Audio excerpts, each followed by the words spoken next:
Portanto, se por estarmos em Cristo temos algum poder, algum encorajamento de amor, alguma comunhão no Espírito, alguma profunda fraternidade e compaixão, completar minha alegria, tendo o mesmo modo de pensar, o mesmo amor, um só Espírito e uma só atitude.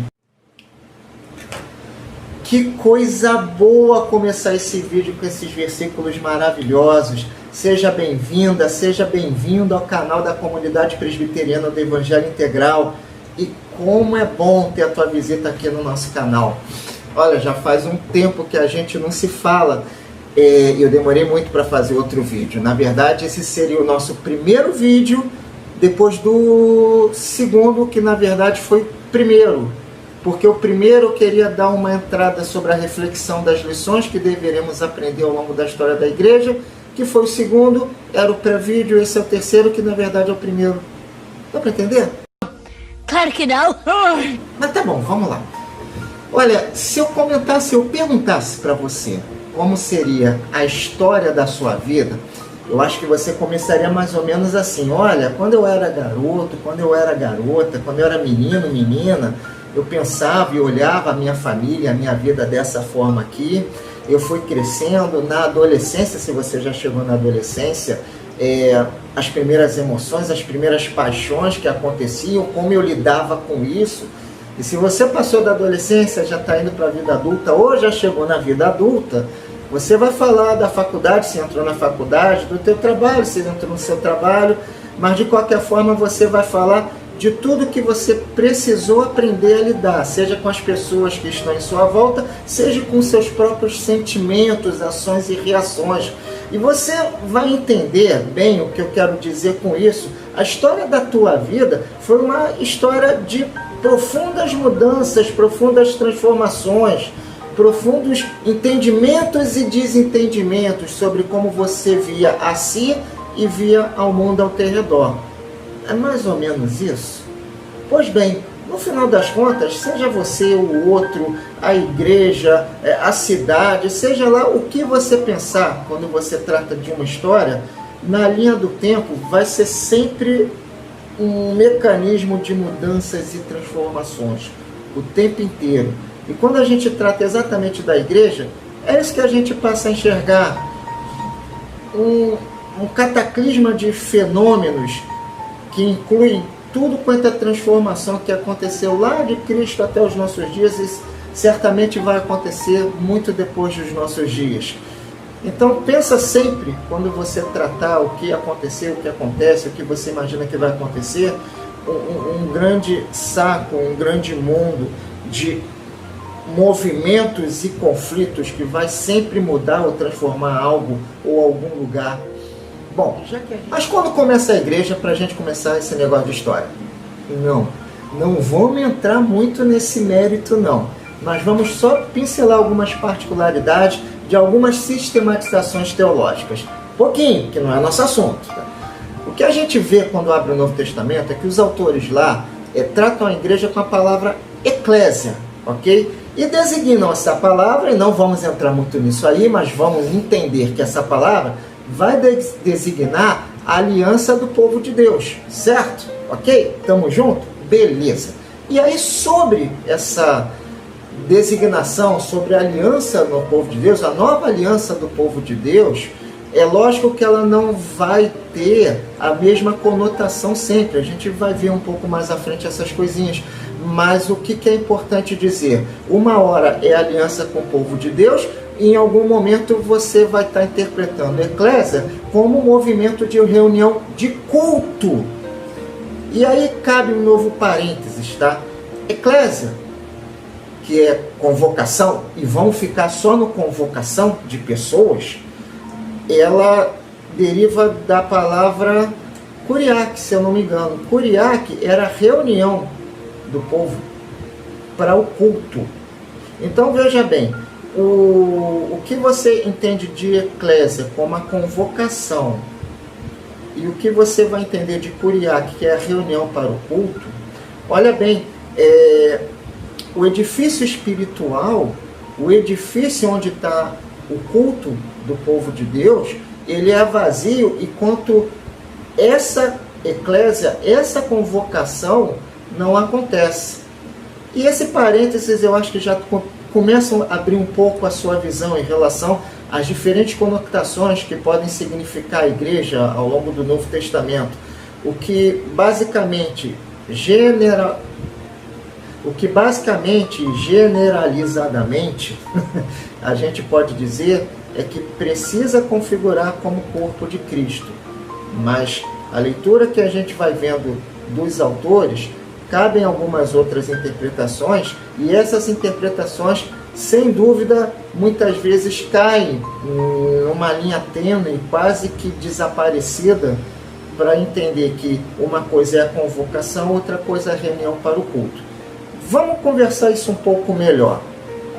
Se ficar muito complicado, escreve aqui embaixo, ó, tá esquisito o que você está falando. Mas vamos lá. A gente tem duas palavras que estão aparecendo lá, tá? Pelo menos o que são derivados da Septuaginta, que é a eclésia e a sinagoga, eu nunca sei muito bem como é que eu falo essas coisas. Vai aparecer em algum canto aqui o nome mais ou menos como é, e quem souber pronunciar ajuda a gente aí. Assim, Septuaginta, claro, você sabe muito bem, apesar de ser um assunto um pouco mais longo. Septuaginta é a tradução do Antigo Testamento do hebraico para o grego koiné. Claro que você tem lá os livros do Antigo Testamento e mais os deuterocanônicos. E deuterocanônico é uma outra história, lembra só que a raiz deutero significa segunda, cânon da reunião do cânon sagrado, certo? E aí os deuterocanônicos são livros que passaram a ser entendidos como inspiração divina num segundo momento da história eclesiástica, mas claro que a gente vai ver isso com muito mais calma em outro vídeo, fica tranquilo. Mas a Septuaginta, só para a gente continuar um pouquinho dessa pincelada, tem esse nome porque foi traduzida por 72 rabinos, que acho que é 6 rabinos de cada 12 tribos de Israel, e que, segundo a tradição, completaram isso em 72 dias.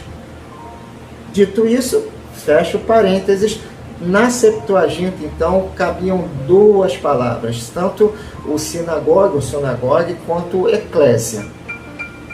Eclésia, como a gente falou uns minutinhos atrás, convocação. E vamos ficar nesse termo, para não se alongar muito, dá uma olhadinha nos manuais de teologia sistemática, que você vai entender um pouquinho melhor. E o sinagoga, que na verdade era o templo onde os judeus se reuniam para o culto, não muito diferente ali do que a gente já tratou sobre o Curiaque.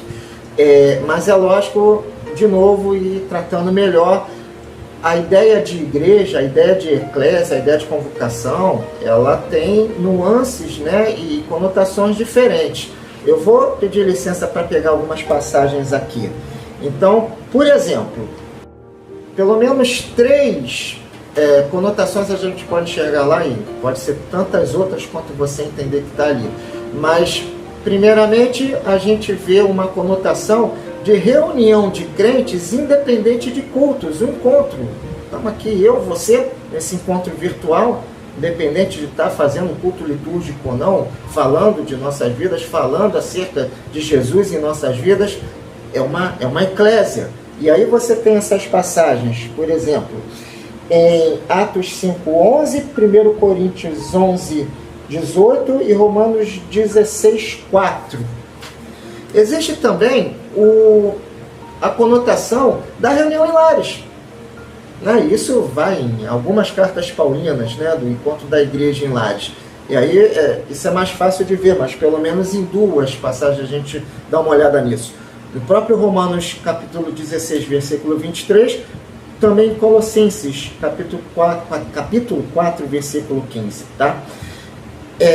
E por último, Atos 9:31, é a coisa mais interessante, porque coloca a igreja no singular, o encontro de várias igrejas. Dá uma olhadinha em Atos 9:31, que também é uma situação de eclésia. Agora, no sentido mais amplo, que eu pessoalmente entendo que seja o mais importante, o entendimento é que é o corpo de fiéis que se uniram ou se unirão a Cristo. E esse é o sentido da convocação, esse é o sentido de fato de igreja e de eclésia. E é isso que faz a ligadura com o que a gente lê em Filipenses no início desse vídeo, né? O corpo que precisa da sua unidade enquanto ao encontro de Jesus. E aí vem um grande ponto de tudo que vai seguir a história, a esse caminho de transformações e movimentos. De alguma forma, é sempre uma discussão, ou quase sempre uma discussão, sobre a identidade de Jesus e os conflitos sobre essa unidade de corpo de fiéis. E os movimentos, a partir daí, o tempo inteiro acontecem sobre isso. Claro. Enfim, como igreja, como eclésia, como corpo de Cristo, a nossa conversa tem que partir de um ponto, e é como corpo de Cristo que a gente segue a partir daí. Claro que você vai ler em muitos manuais de história da igreja, alguns, não muitos não, pré-evangelho, proto-evangelho. Dá uma olhadinha nesses manuais. Aqui a gente vai tratar a partir de 4 pontos, ou a partir desses pontos que acontecem. Ministério de Jesus, a sua morte, a sua ressurreição e sua ascensão aos céus. E a partir desses eventos é que vamos chamar da convocação. A convocação em relação à cabeça de um corpo que é Cristo. Bom, e se a gente está tratando dessa forma, e se esse é o nosso ponto de partida, vamos lá, deixa eu falar algumas novidades para você. Aqui, a igreja era judaica. Sério? A igreja era judaica. Ó, Jesus e os apóstolos também eram judeus. Loucura! Mas por que essa brincadeira toda? Porque sendo uma igreja judaica, sendo Jesus judeu, sendo os apóstolos judeus, em plena Jerusalém, fincada num meio ao mar gentílico de cultura greco-romana, exatamente por ser um movimento judaico fincado nesse mar de movimento politeísta, é que a igreja começa a ter uma relação com esse grupo gentio. Já não é mais um clube judaico, onde vamos a Jerusalém adorar nosso Deus, vamos a Jerusalém sacrificar nossos pombinhos ou as ovelhas. Não, aqui é restrito, é só nosso, não. A partir disso, a eclésia, a convocação, começa a ter adeptos gentios, começa a ter adeptos não judeus, e essa adesão cada vez mais e mais, que a gente vai ver o tamanho disso, eu acho que já no próximo vídeo, e vai ser surpreendente, acredite, vai haver uma óbvia troca de cultura nisso daí, claro que vai, e cada vez mais a igreja deixa de ser judaica para ser cada vez mais gentílica. Guarde isso que a gente está conversando. Será uma igreja menos judaica e muito mais gentílica em relação a isso. Amém? Agora, poucos manuais, de novo, poucos. Eu acho que eu vi em um manual só de história da igreja, não recordo, se eu lembrar ou ver de novo, eu coloco aqui em algum lugar a imagem, que cita uma coisa muito importante e que para mim é fundamental tratar: a queda de Jerusalém. Porque veja bem, você vai trabalhar a guerra judaica, as guerras judaicas serão 3, não vamos tratar de guerras judaicas. Quando volta a falar, a nossa conversa se inicia nesses movimentos de morte, ressurreição e ascensão aos céus. O que acontece a partir ali com os judeus são judeus. A gente está tratando de eclésia, amém? Mas sim, existiu 3 guerras judaicas, né? A primeira, que talvez a que muita gente conhece, tá, no meio, é que ocorre de 66 a mais ou menos 73 depois de Cristo. Bota aí 30 a 40 anos depois da ressurreição de Jesus. Bom, enfim, a gente vai conversar um pouco mais disso.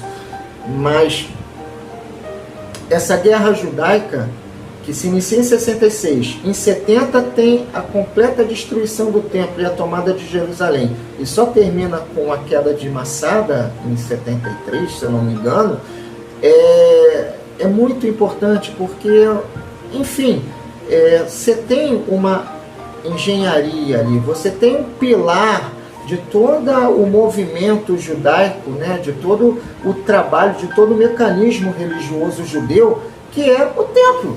E olha, Roma destrói esse templo, então acaba o centro desse mecanismo, acaba com essa pedra central.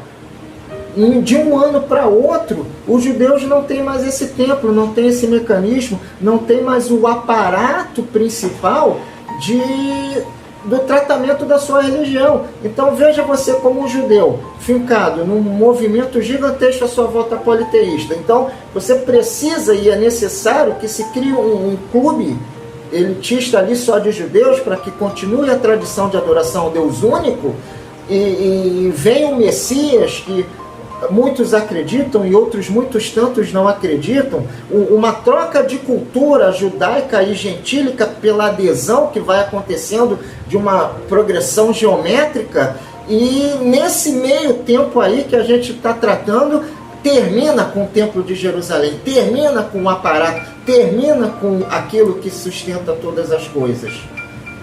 Isso é muito importante, se empurra demais esses judeus para fora. E se empurra demais esses judeus para que seja pregado o Evangelho fora dos muros de Jerusalém. É vital, extremamente vital, e a gente vai ver as consequências no próximo vídeo.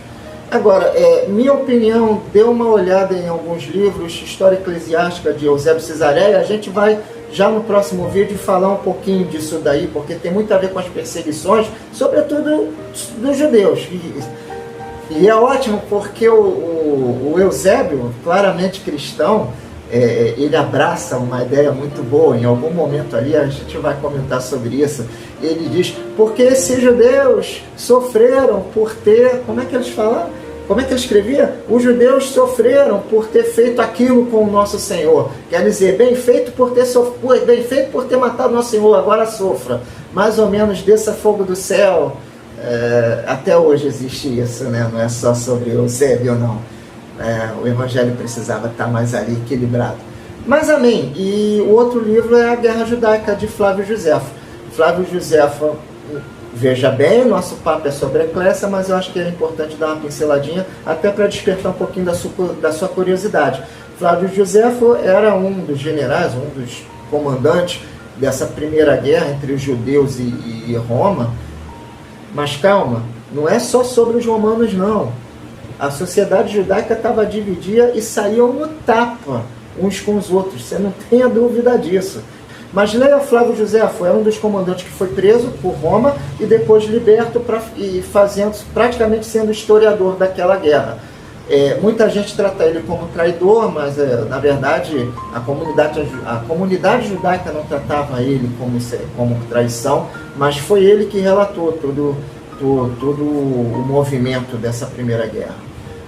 Essa primeira guerra, então, como eu estava falando, eu queria comentar sobre Massada. Bom, Massada, se você bota a foto ali no Google, né, parece um morro gigante, na verdade é um grande planalto, e ele sobe tanto que tem penhasco lá que a distância dele para a planície é de quase 400 metros. Massada, o nome é Fortaleza, foi criado lá por Herodes o Grande, tempo atrás, e os sicários de Sica, do punhal que os caras iam ali matando as pessoas, veremos isso depois, tomam essa fortaleza lá em cima e ficam lá. Com a derrubada de Jerusalém, mais sicários se unem a eles, tá? Enfim, o corpo vai crescendo lá. E como eu tinha dito para vocês, a briga não era só com Roma, a briga era entre a comunidade judaica naquele tempo. Então, você tem uma ideia, um dos movimentos lá, quando cresceu a partir do ano 70 para cá de Jerusalém, que aumentou muito o povo, eles atacaram uma aldeia vizinha judaica e mataram quase 800 pessoas, você tem uma ideia. Eram judeus, não eram romanos não, eram judeus. Então você vê bem o quadro como estava lá.